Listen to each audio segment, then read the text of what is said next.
Hey guys, I just wanted to get y'all up to speed, put this out there and just see if anybody's even interested in kind of following along the journey that I've been on. Um, we started off with, if you see by the title, say bay boat for 150 bucks. And so what we're doing is my wife went to an estate sale. She found a four-wheeler there for like 150 bucks. And so from there, I fixed that up, had it running that night, played with it for a couple weeks, and then decided, is like, you know what, I want a different project. I was like, I don't even have a yard big enough for a four-wheeler. So I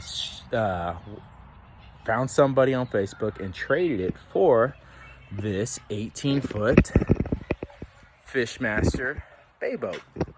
Now, it was just the hull, but it's a very solid hull. There's a little bit of work, a little bit of surface work it needs, a little cleaning it needs a little bit of repair done on some of the fiberglass and then recoated and stuff along those lines.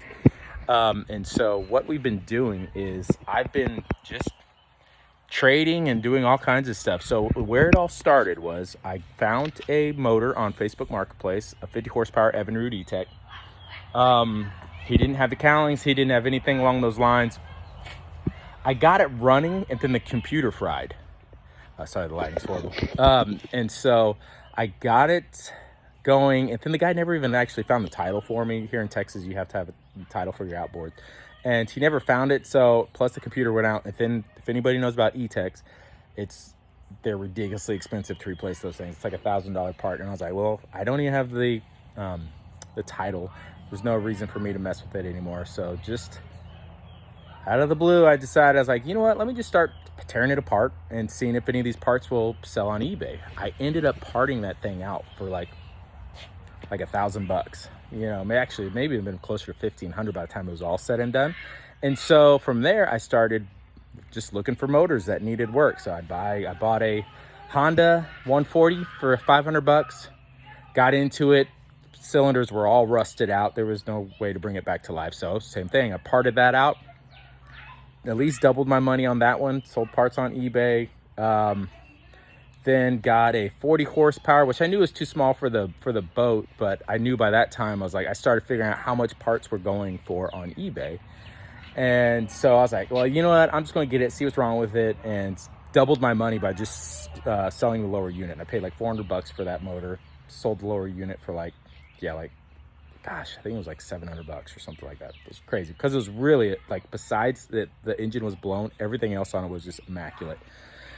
Then from there, sold all those parts, used that money to then buy a 90 horsepower Optimax.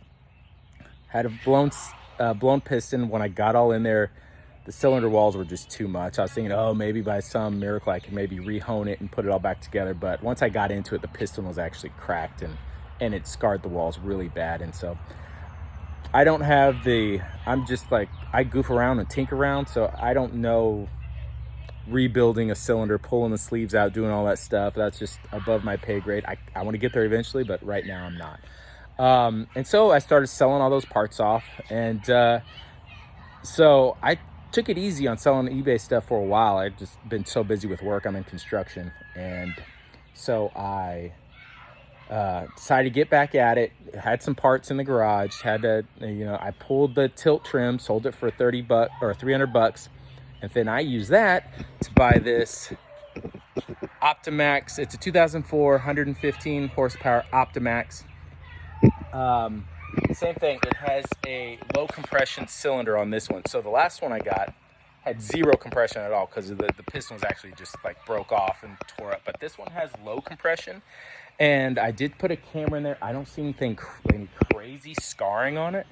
And so I'm hoping we can dismantle this thing and see if maybe we can fix the cylinder. Maybe replace some rings or something along those lines. So I just want to see if anybody wants to follow along on the ride. But like I said, all this is from that first 150 bucks, then I got a free motor, and I've just been swapping, parting these things out, selling, using that money. And then things got tough. Obviously, the economy's been kind of crazy. So I had like over $2,000 worth of parts that I had sold over $2,000 worth of parts. Then I had to use that money for a living. But now I'm getting back at it. So I'm still just trying to sell parts. I still have got some other parts from other motors. And actually, some of this stuff was actually missing on this 115. There was like the cover that was missing here, but I actually had the other one from the 90 horsepower actually fit. So there's a couple other things, like even the starter.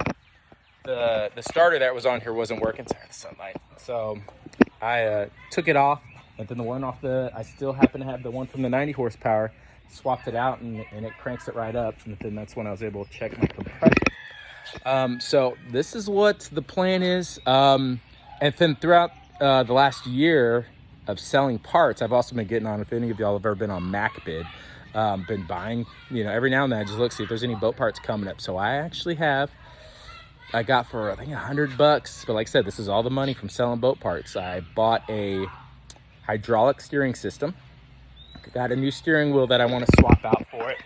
But so I've got a lot of different things that I've purchased for it that it's all just been from that initial free motor is that I dismantled, sold, and I'm just working my way. So it's been kind of a happy accident just to get into eBay, because it was, just wanting to try to make a little extra money, trying to figure out how I can make this work. And so, yeah, let's see. I'll videotape as much as I can, but I think the next step is I've already taken one of these apart once. And so I think that's what the next step is. I'm going to start just dismantling it, get back to the whole cylinder head. These are kind of funky because you actually have to pull the crank, or the, whatever you call it, the whole shaft. All the pistons and everything it's not like there's not a separate head like where you can just get to the head, because it's a 2-stroke, it's not a 4-stroke. And so it's a little tricky, but like I said, I think I actually have some extra parts from the other motor. So hopefully we can Frankenstein this thing, put it all back together, and get it going. So, yeah, I mean, it's a fun journey for me. So I just wanted to see if anybody else wanted to just follow along, see how this goes, see if we can get that initial $150 and get a working 18-foot bay boat in the water one of these days. So, all right, thanks for watching.